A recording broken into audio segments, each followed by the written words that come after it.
when you think about American healthcare, what do you think of? Does anything come to mind? Money, yeah. It's very expensive. It's very expensive, yeah, absolutely. There's a lot wrong with American healthcare, although we do have our access to our own information. Good grief. This is kind of what American healthcare looks like, and maybe you will draw some comparisons to your own. I'm not really familiar with your system. But unfortunately, our healthcare is very cookie cutter like. Everybody has the exact same experience. It's a pain in the butt. It takes forever to get an appointment with the doctor. If you need to see a specialist, you have to see your own doctor first. They have to do paperwork. They send it to the specialist. You wait forever to get in to see somebody. If you're lucky, you get a diagnosis that same day. More often than not, you don't. You have to be sent to another building to get more tests done, wait more weeks for those test results to come back, have a doctor look at them, make some kind of analysis. Sometimes you get a phone call that says, come back into the office, we want to discuss it with you. It can go on for damn ever. It is not consumer-centric system at all. It is, it's painful if you don't know how to navigate the system, if you don't know how to advocate for yourself within our healthcare system. It's just a nightmare, quite frankly.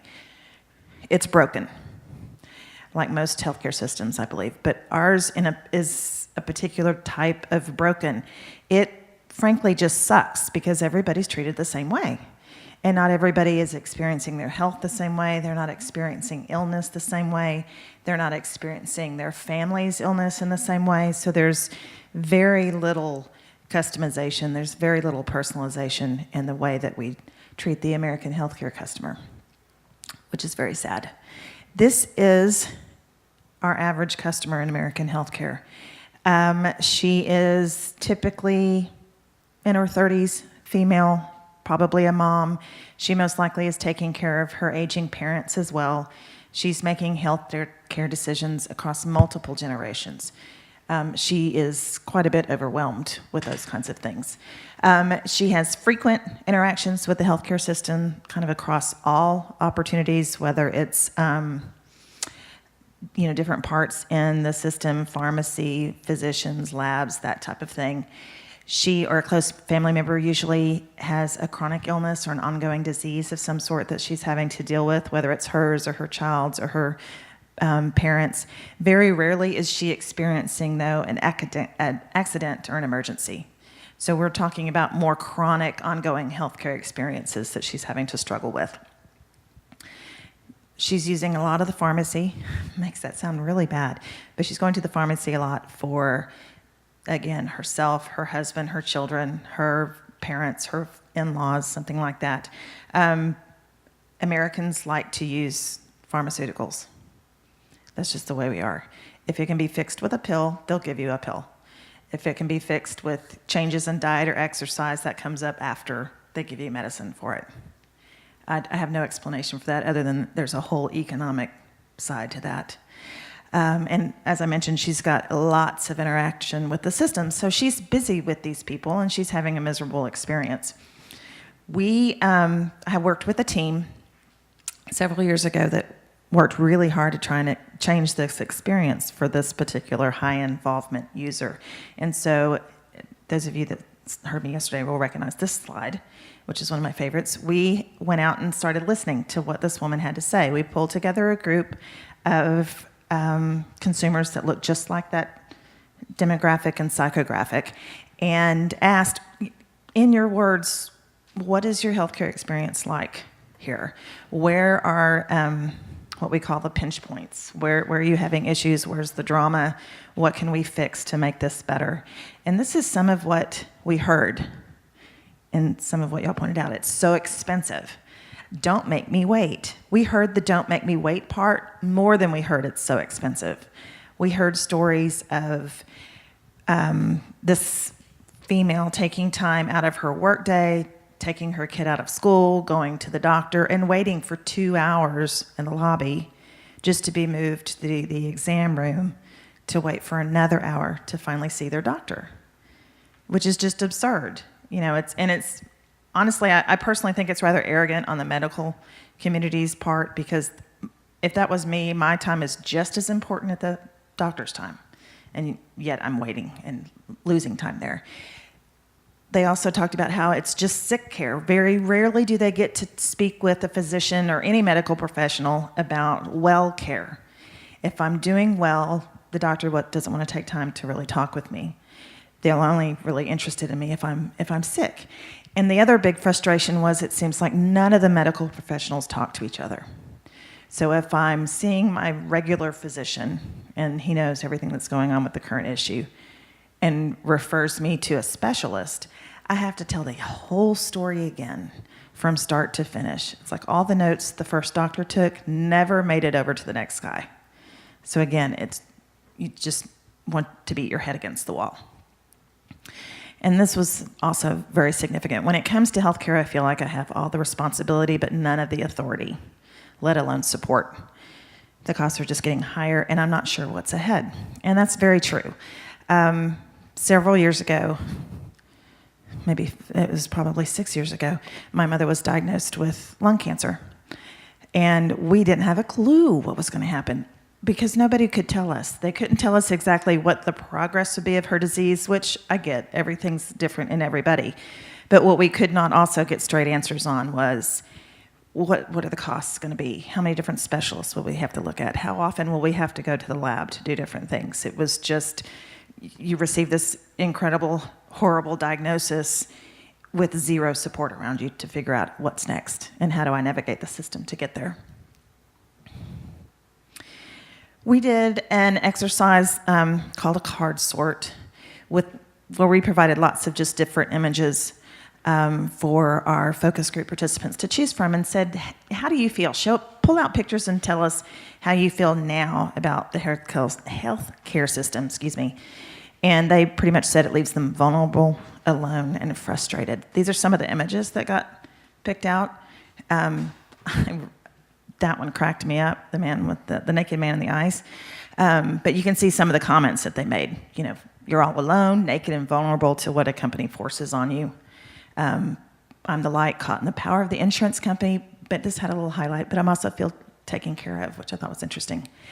And kind of back to the earlier comment on the previous slide, this bottom comment, where'd it go? This one, when it comes to healthcare, I don't know what's ahead. Oops. You get over the one hill, and then there's another one, and another one, and another one, and another one. And you just keep having to keep going to get through them. So we had a concept for patient-centered healthcare. A huge healthcare company that I had as a client was really interested in really turning the American healthcare industry up on its ear and wanted to use design thinking to do that. So through these design workshops, we presented a concept that we call Tenzing Healthcare. And by doing a lot of design thinking work internally, we came up with the concept of what if we were to put you in the center of the healthcare system and change things around. And some of what we presented to them you can see on the screen. Savings benefits, information benefits. One of the complaints that we heard early on was, I know I have access to my personal healthcare information, but it's not portable. I can't just take it from one doctor to the other because I obviously can't rely on one physician to communicate to the other, so could you at least give me my files so I can walk them over myself and say, here. That wasn't possible. So what if we could change that? What if we could provide the information benefits? What if we could provide personalized guidance benefits? What if we had somebody that was, we created an accountability team, making sure that the patient followed through on what the orders were? What if we had a patient navigator so that when somebody like myself receives the news about their mother and with this horrible cancer diagnosis and what the hell are we supposed to do with that, you've got somebody there to coach you through the system, what's next, how to do it, where to go, what the bill's going to look like, what you can expect to see cost-wise. Even if you don't know the actual dollar, we would get these crazy long bills and look at it and say, I have no idea what this says. It's not in any kind of language a consumer can understand. So while we were presenting this, eyes lit up. And they lit up internally too when we were just putting it together because a lot of us were exactly the the patient we were talking to or the main customer we were talking to. So a lot of internal conversation of, yeah, and then we'd want to be able to do this, and then we want to have a text from the doctor's office that says a doctor's running late, so I don't have to leave work right on time to go get my kid and rush her down to the doctor. We know already, I can save a little bit of time. So there was lots of brainstorming coming up, and we put together the package. Come on. And we presented that to the group. And these are just a couple of the photos that they picked out. We did the card sort again, and the response in the room, they were giddy with excitement, thinking, oh God, could this actually happen? After we explained what we might be able to do for them, they felt more, peace and tranquility, that it was a refreshing change. Some of the images that they pulled out were those just of pure surprise. They just could not believe that that would be a possibility. We had them, in a couple of different ways, chart what their current process was through the healthcare system using a customer journey map. Have y'all ever used one of those? It's an also design thinking exercise that showed, as I was describing, kind of I've got to go here and then there and then wait forever.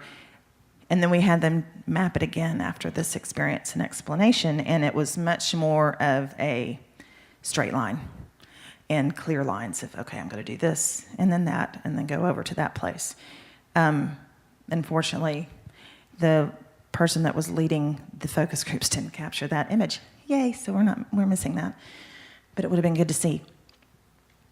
The biggest premise that we were working on was how to get from sick care to well care and make that be more the focus of our healthcare systems. Right now, and I'm sure you probably know and have heard through the news, it's not profitable in America to keep people well. There's no money in it. There's tons of money in keeping you kind of well, particularly from the pharmaceutical industry. There will never be, I'm going to just stand on a soapbox for a minute. There will never be a reason for a pharmaceutical company to figure out how to cure a major disease, because eventually the disease goes away and so does that revenue stream, right? But it behooves them to figure out how to manage a chronic disease like diabetes. Diabetes generates fortunes for pharmaceutical companies because you can take the drug and just keep going and you're never really better, but you're not as bad as you were, right? So that's rampant. Anytime we collectively work on trying to move from sick care to well care, the different organizations that have been trying to do that somehow manage to get thwarted.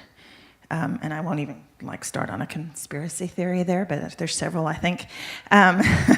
We wanted to come at this from the approach of, we will do everything we possibly can to keep you well. We will coach you, we will provide you with the resources you need to eat properly, exercise properly, make the right choices, make the right lifestyle choices for your health. But if you get sick, and remember this whole project was initiated by a healthcare system. If you do get sick, we want you to choose us because we've worked really hard to keep you healthy. We're a partner in your health. We, like I said, we want to do everything we can to keep you healthy, patient-centered, but on the odd chance that you're not, please let us treat you because we know you well, because we've been working on your health.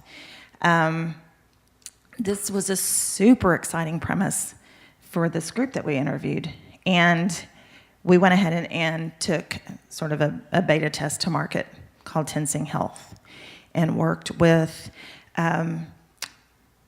the employees of one of the smaller healthcare systems that this conglomerate that was driving this project owned. So we had, the company name was Vanguard Healthcare, and they initiated this whole investigation and project. One of their healthcare systems based in San Antonio was the guinea pig. And so we rolled this out to them as a free membership. It was membership-based, but it was free to all employees. It was part of their compensation package. You got healthcare insurance, but then you got the Tensing Health Care Plan along with it. And over the course of just 6 months, we saw statistics that we didn't really expect to see. We saw the use of physicians and pharmacies start dropping. We saw, we received customer feedback that was really positive, saying, oh, this is so much better. I feel like I have support just in staying or getting healthy, but also B, when I'm sick, I know what to do. And this is from healthcare system employees saying, when I'm sick, I'm confused and don't know what to do in my own system. But after the Tenzing project, they're like, okay, I get it. I get what I'm supposed to do. And when I'm swamped and can't make that appointment for me, my patient navigator will do that, which is pretty cool. We had huge success, did not have huge success financially. Working within the current construct of the healthcare industry in America, these experts that we had as clients could not figure out how to make Tenzing Health affordable for them to provide to their employees. Does that make sense? Can y'all see where that happens? They couldn't fix the system to figure out how to make money. We went back to the table a couple of different times with some other design thinking processes, tweaked the program a little bit here and there, but really I'm here to share with you a big, huge failure. Wasn't a failure from a design thinking point of view. It was a great success. We saw how the exercises were working. We saw how restructuring opportunities in healthcare and the way people move through the healthcare system would benefit them.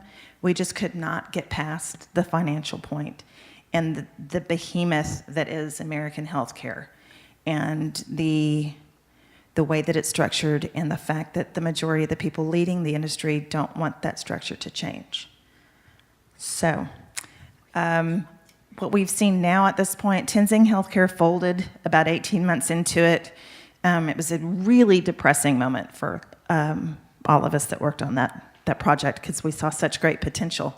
Now, about 5 years later, we're starting to see that some of the elements that we really advocated hard for are starting to sort of seep out into the marketplace more organically.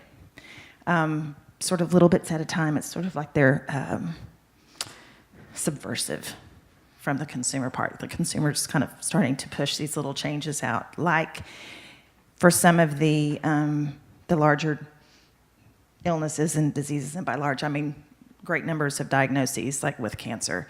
There are patient navigators now as a standard of care within several of the hospital systems. If you receive a diagnosis like that, you're matched up with somebody to help walk you through those processes and figure out how to get there.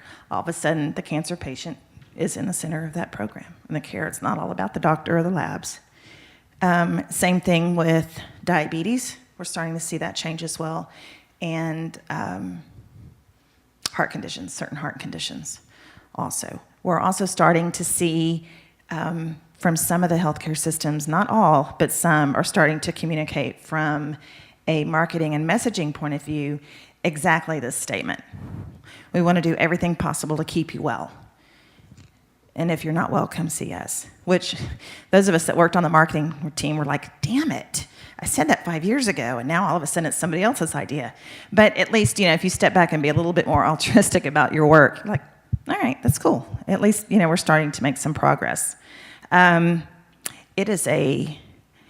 had somebody refer to it as trying to turn a huge ship. It's not going to turn quickly, like a little bit would. It's just going to take forever to get it turned, but we're trying. When I mean colleagues of mine that I've worked with before on projects like this, whenever we have the opportunity to get involved again, particularly in the healthcare space, and start pushing on some design thinking strategies with people, we will jump at it. I've worked on projects for free just to try and get this change made. Colleagues of mine have said, we'll do it free too. Let's just, for God's sakes, make some kind of an improvement and put the customer and the patient right there in the center. And let's make this a better experience. So, it's a pretty short case study I just wanted to share with you guys. It's a little bit of a downer, since it was kind of a failure of trying to get something new in the marketplace. But we're seeing, like I mentioned, we're seeing a little bit of progress happening.